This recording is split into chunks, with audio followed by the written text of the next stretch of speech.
Hujan musim semi mengatakan 1 tahun dengan banyak kejadian penting telah berlalu, itu baik. Namun, apakah 1 tahunku juga penuh kejadian penting?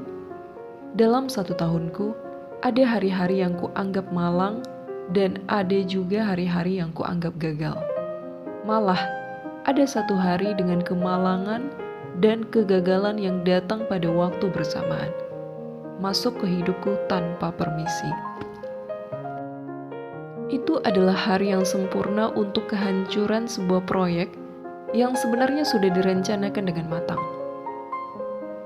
Seseorang pernah berkata, kegagalan adalah bagian dari proses.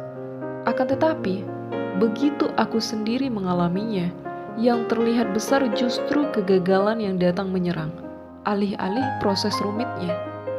Rasanya kerja keras yang dilakukan selama 1 tahun penuh terbuang sia-sia, membuatku ingin bersembunyi saja di suatu tempat. Aku merasa seperti orang bodoh karena sudah dengan bangga membicarakan proyek ini kepada orang-orang di sekitarku. Seluruh tubuhku lesu karena sadar bahwa kemampuanku cuma sebatas itu. Seperti itulah kegagalan. Ia membuat orang jadi tanpa daya. Rasanya diri ini jadi tidak berarti, seperti butiran debu yang mengapung di udara. Hari itu, aku mendapat pesan dari seseorang yang ingin memutus kontrak. Aku memang benci orang yang memutus kontrak, tetapi aku lebih benci dunia yang mendatangkan kemalangan dan kegagalan sekaligus, seperti itu tanpa pemberitahuan sebelumnya. Aku bingung, mana yang harus kuselesaikan dahulu. Semuanya seakan pergi menjauh. Aku tidak tahu harus bercerita kepada siapa. Haruskah aku makan dulu untuk mengisi perut? Bahkan aku tidak yakin punya hak menikmati makanan. Apa sebaiknya aku menangis saja? Apa aku punya waktu untuk menangis? Saat aku tidak tahu harus berbuat apa, sebuah pesan pun tiba. Terima kasih telah tumbuh tanpa banyak mengeluh. Aku bahkan tidak perlu mengkhawatirkan kesungguhanmu. Hujan musim semi akan segera tiba. Makanlah dengan teratur. Pesan dari ibuku. Tidak sampai 100 kata, tetapi pesan itu membuat air mataku menetes. Mataku jadi buram, mungkin karena hujan sedang turun. Setelah itu, aku pergi makan sup tulang.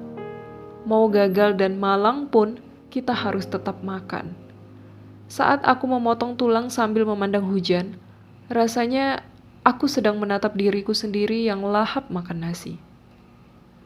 Lalu, aku memikirkan ibuku yang mengirimkan pesan itu saat aku sibuk menghitung total belanja di minimarket, sambil menyaksikan hujan.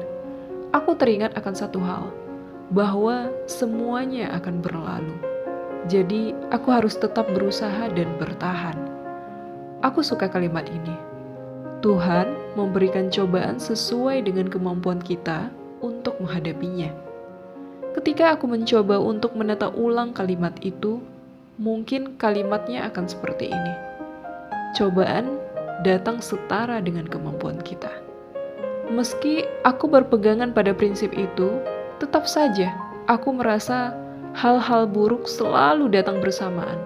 Mungkin itu karena aku merasa semuanya sia-sia ketika kemalangan dan kegagalan datang. Orang-orang jadi frustasi saat itu terjadi. Aku pun melalui saat-saat seperti itu. Aku melihat orang lain mengalami hal yang sama seperti yang kualami. Orang-orang memperlakukan frustasi dengan 2 cara. Terpuruk dalam frustasi atau berjuang bertahan hidup. Kemalangan atau kegagalan hanya akan menjadi salah satu halaman buku kehidupan yang sedang kamu tulis. Jadi, kamu tidak perlu merasa malu pun kesal. Kuharap kamu tidak menyerah karena lelah. Pada akhirnya, cobaan punya masa kadaluarsa, kemudian berlalu.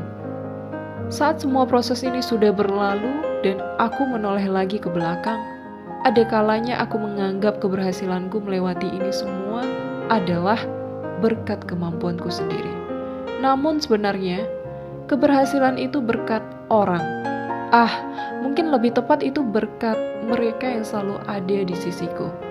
Mereka yang selalu ada di sisiku selalu merayakan keberhasilanku dan menghiburku saat aku tertimpa hal buruk. Mereka selalu bersamaku.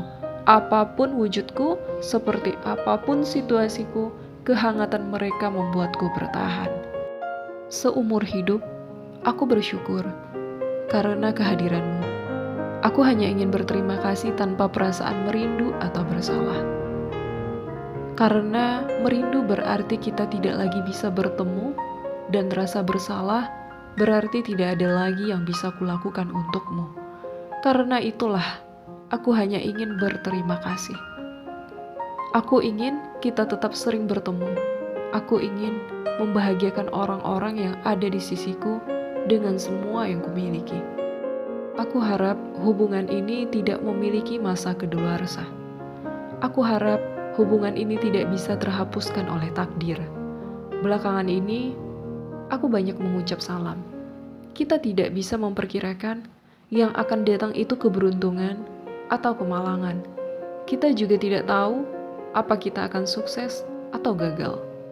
Apapun itu, semuanya akan berlalu. Semua akan jadi lebih baik, pasti.